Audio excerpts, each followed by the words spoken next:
Please be seated.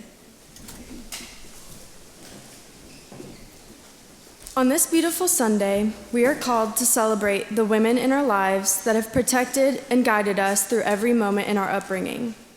Our mothers, grandmas, sisters, and even unrelated women in faith.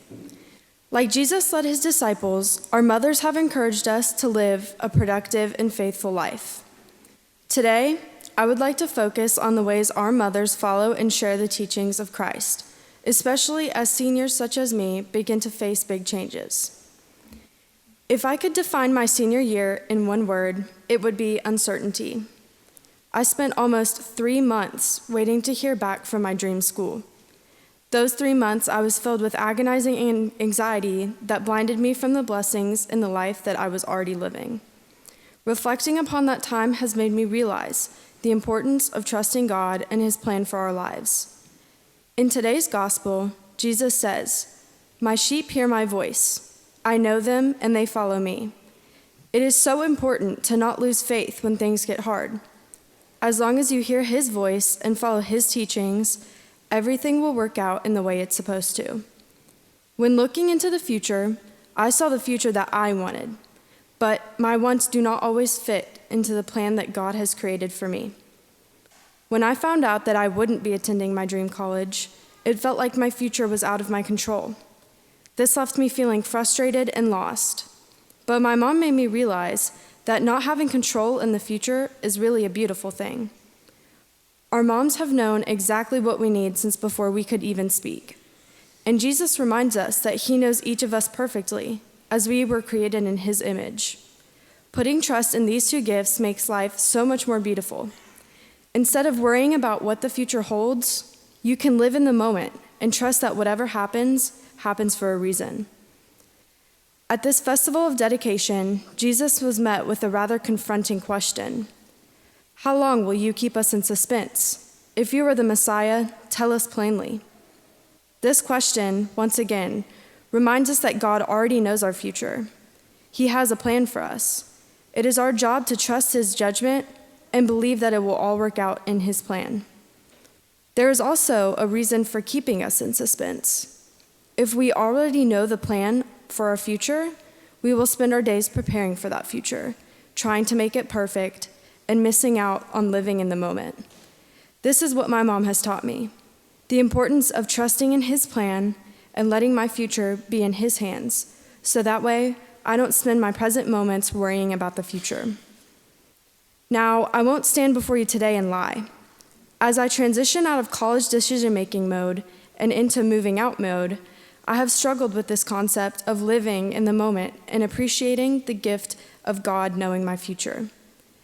But in today's gospel, we are offered a very comforting promise. I give my sheep eternal life, and they will never perish. Our mothers have always been there to hold us, to teach us, and to catch us when we fall. Even though the class of 2025 is transitioning into a life where our mothers won't always be there to comfort us, we are reminded that we are never truly out of God's hands. So long as we believe, we will always be safe in the Father's hands. And our mothers will always be there for a phone call. Mom, I promise I'll call you. So, as I look forward to a new city, new friends, new challenges, and my most favorite, new freedoms, I can walk confidently. Not because I myself am strong, but because I am held by a hand stronger than any fear. Something I was not prepared for when applying to college was the simple act of clicking a button on my computer. After tirelessly entering all of my family information, grades, activities, and honors, I started the grueling process of writing college essays. I meticulously wrote each essay, making sure to encompass my entire personality and aspirations in one 500-word synopsis. Once I was finally admitted to my top 3 schools, I got to officially choose my major. Here we go. I get to finally choose how the rest of my life is going to play out. This is a huge deal. Oh, wait, I just press a button, that's it? I was extremely underwhelmed by the process of announcing my plans to study accounting. I was expecting confetti to appear on my screen, maybe even fireworks. But instead, I checked a box, one click that decided my entire future. Except it hasn't. Besides the fact that changing majors is relatively easy, maybe too easy considering 30% of undergrad students change their major at least once, my entire future is decided by more than just my college major. I need to remember God's plan. If accounting is the right path for me, then it will work out in my favor. My life is a gift, and my future is a gift. What my Father has given me is greater than all else, and no one can snatch it out of the Father's hand. So, whatever it is I have been gifted with, whether it is the gift of being an awesome accountant or not, I will never be snatched out of my hands because as a believer, I am protected. Today's gospel ends with a simple reminder. The Father and I are one. Unity is the most comforting gift God has given us. He and the Father are one, and we are protected by the unity they have fostered. Family is the most tangible form of unity that the Lord has gifted us with.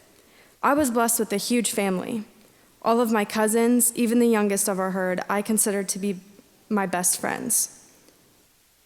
My grandparents have sat through some rather grueling band productions and never failed to make me feel like they had just attended their favorite band concert rather than a high school band concert.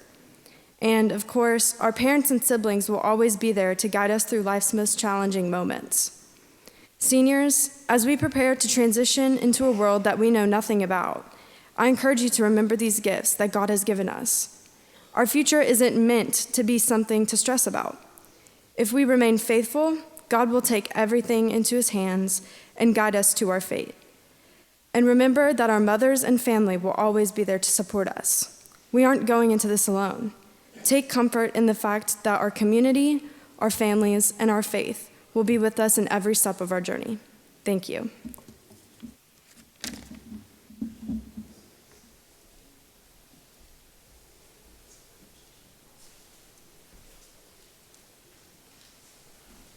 Please stand as we reaffirm our